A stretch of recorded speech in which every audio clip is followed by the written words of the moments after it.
welcome into the inaugural edition of RailTalk Live. Railroader fans, Brad Allred here, the voice of the Railroaders, coming to you from the Classic Club here at La Moderna Field. We're joined today by Brock and Brantley Bell. Guys, appreciate you joining us. Thanks for having us. Before we get into the Father's Day edition here, I want to get some insight from you guys on your time in Cleburne. Brock, I'd like to start with you. Being in Chicago, now coming down to Texas, a little warmer, a little bit different. Kind of give us your initial thoughts on your time so far in Cleburne. Yeah, I love it. It's great down here. People in Texas are awesome. Coming from the South, it feels like we're back at home again.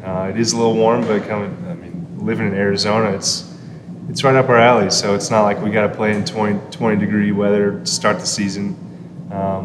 It's nice. Great group of guys down here. I love it. Brantley, for you, you and I joked about this at the beginning of the year. I told you that the biggest compliment I can ever pay to opposing players is the fact that I'm glad to see you in this uniform because you can't shove it up our rear anymore. You did that quite a bit when you were in Chicago. Now you're wearing the right shade of blue. Being a player of your caliber and having success in multiple markets in this league, and obviously well known by fans in the American Association, kind of talk about your time in Cleburne thus far and your kind of impressions of playing in this ballpark. Yeah, it's been great. I mean, the fans are really welcoming. Even coming in as an opposing player the past 2 years, I've had great conversations with the season ticket holders or just anybody who's in the park, on deck or outside of the field or whatever it is. So the people here are really what makes it special. And then I've played for Pete in the past too, so I kind of know how he operates things. And he just likes guys who go about it the right way. They play the game hard. They respect it. They respect their opponents. And that's my style of baseball too. The same stuff that we grew up on. So it's a pretty easy decision to come here. You know, it's you know what you're going to get out of the coaching staff and the expectations that they set for you. So really, we just get to show up and do our thing. Let's talk about that coaching staff. I want to get your impressions on that hitting coach. I say that tongue in cheek, obviously an added responsibility for you this year. Working with so many great players. I mean, Carter Aldretti, Frankie Tostato, Delino Shields, Oscar Hernandez, Cody Thomas. The list goes on and on. Talk about your adjustment into this role of being the hitting coach and just the great crop of talent you get to work with each and every day. Yeah, it's been so easy. I mean, the talent that they have already, I don't have to do much at all. I either put the ball in a T form or flip them a ball behind the L screen. I talked to them the first day that we got here and we had a meeting. I was like, hey guys, like I need help myself, like because I'm a player too. So they've made it very easy for me. You know, they help me out flipping to each other too, talking about approaches. So it's kind of all a collective thing, but I'm also finding my own style with it, which I'll be able to take on to my next coaching job if I decide to do that in the future, which hopefully it's not for another, 20 years. I can play till I'm 60. But yeah, it's been great. I think working with the guys who are talented like they are has helped it out tremendously. Brock, good to have you back in the bullpen now that you're active again, and you're down there with that group. And bullpens they're a different breed of guys, man. Everybody's kind of a little bit different. Everybody has different personalities. Kind of give me your impression on being with that group now and down there with them every night, and just kind of the different personalities that are on these clubs. Yep. Being on an injured list to start the year, I spent a lot of time in the dugout, so it was nice to be able to hang around the hitters and the starting pitchers, guys like Andrew Blotti, John Baker, and we spent some time with John back in Chicago last year. So just a really good group of guys. But then you go out there to the bullpen once I got active, and you're far away from the action over there in the field. So it's like you find things to do, trivia or whatever. But we're still writers with the trivia. But the guys are great. We're all locked in on the game. We have our time to be able to hang out with each other down there, but at the same time, when that walkie-talkie calls your name, we're helping each other get ready for the outing and getting locked in. So, yeah, great group of guys down there, and it's been a blast. At the time that we get to spend most of our time together is during batting practice. Just standing out there, being able to talk and catch up with each other, and with all these veteran guys that you were talking about, you start to believe in one another, and it's not, you talk about the fundamentals and everything, but it's more of, hey, like, this is my thought process and this is how I prepare every day.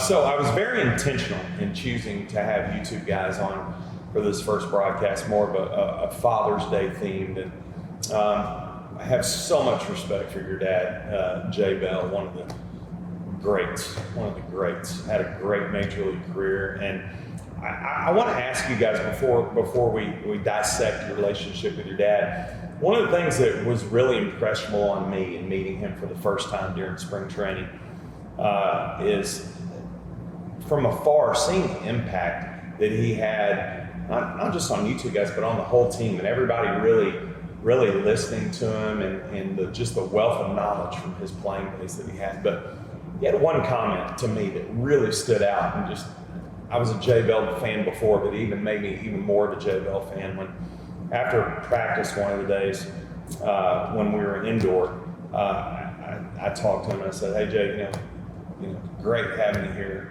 Really appreciate you being here and just the insight you've not just provided me, but for everybody else." And he was very quick to, oh, it's my honor. I owe this game.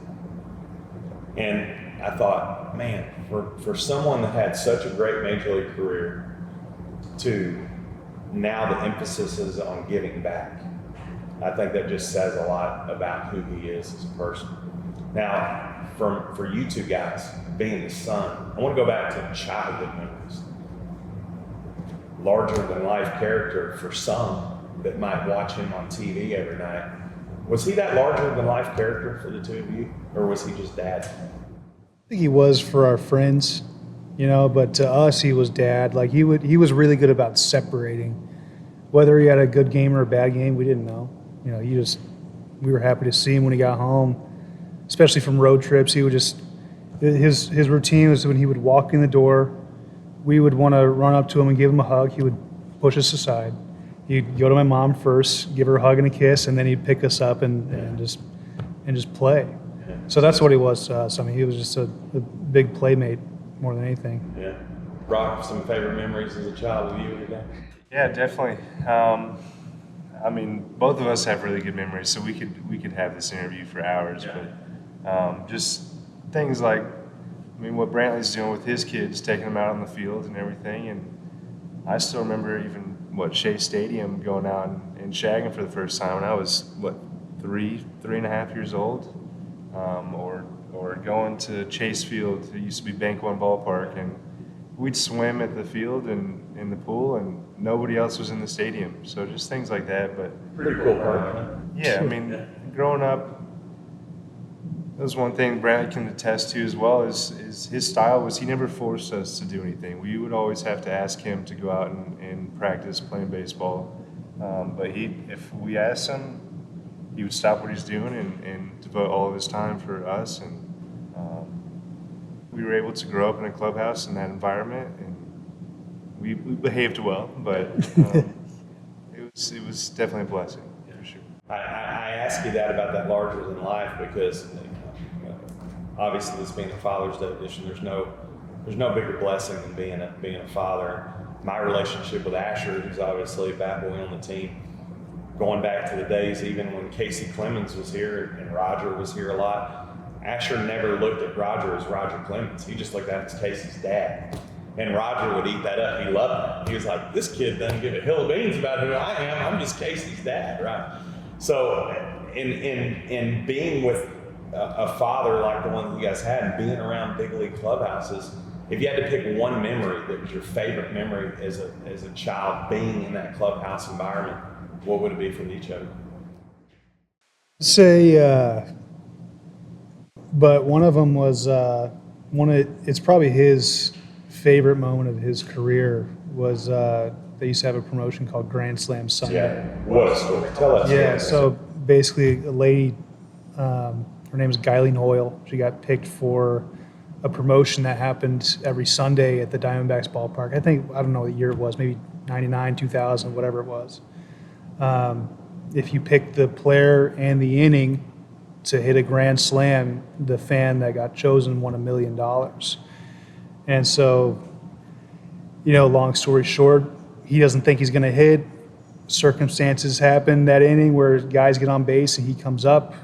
They're playing the A's and comes up with 2 outs in the 6th and just works a full count, long at bat, and he hits a grand slam. Fighting off foul balls. Yeah, before I mean, that. just crazy at that. The pitch he hit out was at his nose, pretty much. So he wins the $80 million. Everybody's Changed his whole happy. life. Right. So the promotion was put on by Shamrock Farms, and I learned later on, probably like last year, that I think they ended up paying like $10,000 or whatever of that money, and then the insurance company was on the hook for the $1 million, so they were happy about that. But Shamrock Farms was dairy producer in the area, so we got a whole deep freezer full of ice cream sandwiches. Jackpot. Oh yeah, Jackpot. it lasted us probably Little 30. lady got $1 million. Yeah. So we really won out of that one. Yeah. What about you, bro? Oh, man. I mean, over the last couple of years, I mean, this is a little bit later in life, but I started being a pitcher and hitting kind of after getting hurt, surgery. That was what my future was going to be in, was on the mound. So I know Dad didn't really know much about pitching, but as a hitter, he was a great hitter. So he obviously knew the basics or things that he's looking for as a hitter from the other side. He would get back there with catcher's gear on and catch my bullpens. So especially during COVID, we all had growing our hair out. And took a video of one of my bullpens, and next thing you know, you just see him stand up in front of the camera facing the mound, and he's got long gray hair under the catcher's mask, and it was funny. But memory I can think of was my first home run ever was at our Little League field, and he was throwing me batting practice, and I had hit one to right center field, and he's turning around watching it, and it barely just clips over the fence, and all I see was him just put his arms up in the air, and it was special. Now, as you guys have grown up and reached adulthood now, what are some of maybe the lessons or the moments that you had growing up with him that now as adults you can truly appreciate about that father-son relationship? I mean, you talk about modeling pretty much your whole life after somebody. I mean, that's pretty much what I've done, especially with parenting. It's I think that the way that that children view their fathers, it's the same way that they view they view God. So I mean, he was just a fantastic role model. I mean, and everything he did, everything out here, obviously, the baseball stuff is wonderful, and that's what we want to do. But as far as just being a dad, being a brother, a mentor, I mean, there's things you can draw from every aspect of life, and that's what he gave me. What about you, bro? Same way. Fortunate enough my wife is pregnant right now, and I'll be a dad here pretty soon, so within the next month or so. But same kind of thing, we talked about it a little bit earlier, but when he came home, we didn't know if he had a bad game or not, or if he had the greatest game of his life. He spent so much time with us, whether it was swimming in the pool, playing video games, hanging out with us, coming upstairs, tucking us into bed. We shared a room growing up through high school, and we were best friends. And that was the same thing that he had preached to us about, was his relationship with his brother, and they didn't share a room. And that was one thing that they wanted us to do, was to be close-knit like that. And so he would come upstairs, say a prayer with us, thumb wrestle with us, both at the same time with both hands, which is crazy. But, I mean, even to this day, during spring training, he's out there playing second base. And it's just a testament to how he raised us in his faith, like Brantley was talking about, and just kind of molded us into the same character. So I don't know what people think about us, but the way that Brantley and I look at the world is they wouldn't know whether or not we grew up in the household that we did, with Dad being in the big leagues, but we're just kind of taking a slice of humble pie and just being a light to the world and sharing our faith and testimony to others. As you talked about faith being so centered and important in not just your dad's lives, but the entire family's life. Now that, Brantley, for you first, and Brock, I'll get to you because you alluded to it, but now that you have transitioned with fatherhood, and now with Father's Day approaching, now you as a dad, kind of talk about what Father's Day means to you in terms of your relationship with your children and how being a father is just the greatest gift imaginable. Yeah, I mean, I think the holiday of Father's Day is great because my wife celebrates it pretty heavily. I just get to kind of sit back and do nothing, you know. But yeah, I mean, being a dad is the best. You know, you get to do stuff again that you loved doing when you were a kid. So like a lot of the toys that my son has, they're my toys. You're excited to play with them. Yeah. So I buy them for myself and I gift them to him. So, I mean that's a big reason why I'm still playing too. Like obviously I think I'm a good player. I want to get back into affiliated baseball, get to the big leagues, all this other stuff. But like, man, at the end of the day, if that doesn't happen, I'm still bringing my kids around and having them come out. I throw them batting practice on the field before every game. We'll do stuff before our own work starts in the cages. It's just giving them the same experience that I had growing up, and I love it. It makes the game so enjoyable for me. It's just it's like I don't even have to give them. I don't have to push them toward a passion that I have. I bring them around and they develop it themselves. I mean, I can see it in my daughter this year. She loves the game just as much as her brother does. And that's all they want to do at home too. So I'm like, well, I can do this all day, you know? Yeah, what a blessing. Now, Brock, as you about to transition into fatherhood, and when you hear your brother's fondness and appreciation for being a dad, how much does that fire you up for, as you say, you're probably a month away, you probably want to hit the gas and have it here tomorrow, right? Yep.